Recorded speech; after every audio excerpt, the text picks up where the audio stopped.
ఇవాళ దేశంలో నరేంద్ర మోడీ గారి వాగ్దాటి కోసం నరేంద్ర మోడీ గారు విజిబిలిటీతో ప్రజలు దేశ ప్రజానికమంతా కూడా ఓట్లు వేయట్లే. కశ్మీర్ నుంచి మొదలుపెట్టి కన్యాకుమారి వరకు, అరుణాచల్ ప్రదేశ్ నుంచి మొదలుపెట్టి గుజరాత్ వరకు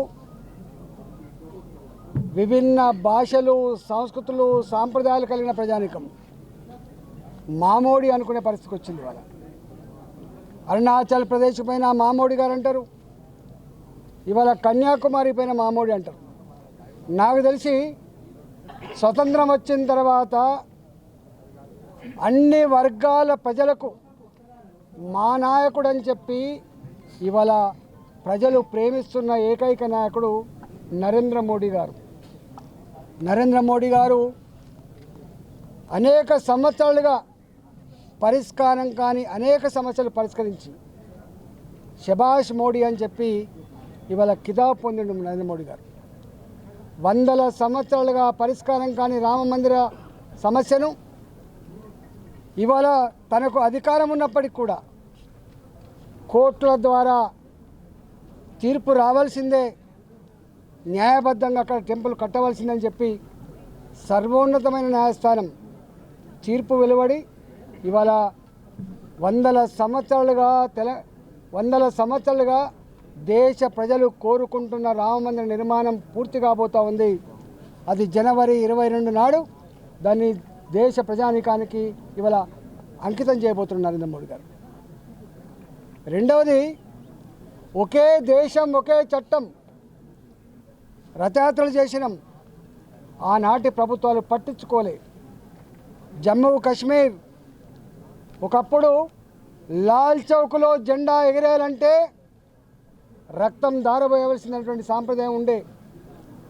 ఇవాళ అలాంటి జమ్మూ అండ్ కాశ్మీర్లో 370 ఆర్టికల్ రద్దు చేసి జమ్మూ కాశ్మీర్లో ఒకే చట్టం అమల్లో ఉంటుందని చెప్పి భారతదేశ రాజ్యాంగమే చట్టమే అమలు జరుగుతుందని చెప్పి పరిష్కరించినటువంటి మహనీయుడు నరేంద్ర మోడీ గారు దాన్ని అత్యున్నతమైనటువంటి న్యాయస్థానం, సర్వోన్నత న్యాయస్థానం మొన్ననే దానికి ఎండార్స్ చేసిన విషయం మీరు చూస్తూ ఉన్నారు.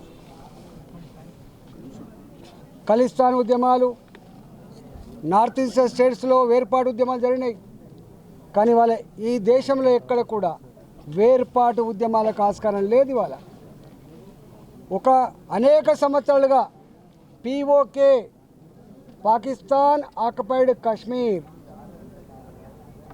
మొట్టమొదటిసారిగా పార్లమెంట్లో ఆ ప్రజానీకానికి కూడా ఈ దేశంలో భాగం కావడానికి, ఓటు హక్కు వినియోగించుకోవడానికి ఇవాళ పార్లమెంట్లో బాజాప్తా 25 స్థానాలు కేటాయించినటువంటి ప్రభుత్వం నరేంద్ర మోడీ గారి ప్రభుత్వం. ఇవాళ బలూచిస్తాన్ లాంటి ప్రాంత ప్రజలు మాకు ఈ పాకిస్తాన్లో రక్షణ లేదు, ఎదుగుదల లేదు, భారతదేశాన్ని చూసి మేము గర్వపడుతున్నామని చెప్పి బలూచిస్తాన్లో కూడా ఇవాళ భారతదేశంలో కలవాలనేటువంటి ఉద్యమాలు జరుగుతున్న తీరు చూస్తూ ఉంటే ఇవాళ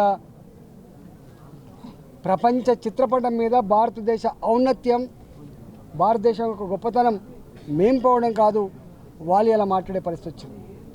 శ్రీలంక విచ్ఛిన్నమైపోతే ఆదుకున్న దేశం, నేనున్నా అని చెప్పి అండగలిసిన దేశం భారతదేశం. ఇవాళ నేపాల్ లాంటి దేశం మేము భారత్తోటే మిత్రత్వం నేర్పుతామని చెప్తా ఉన్నది. పక్కకే ఉన్న బంగ్లాదేశ్ ఇవాళ భారతదేశాన్ని వచ్చేస్తూ ఉంది. అన్నిటికంటే ముఖ్యంగా ఒకనాడు భారతదేశం అంటే ఇది థర్డ్ వరల్డ్ కంట్రీ, పేద కంట్రీ అని చెప్పి మనం ఆత్మీయత భావంతో బతికేవాళ్ళం. కానీ వాళ్ళ ఒకప్పుడు మన president of India Abdul Kalam అమెరికాకు పోతే బూట్లు ఇడిచి ఇలా చెక్ చేసే సందర్భాన్ని చూసినాం మనం. ఒకనాడు భారతదేశ పరిస్థితి గది.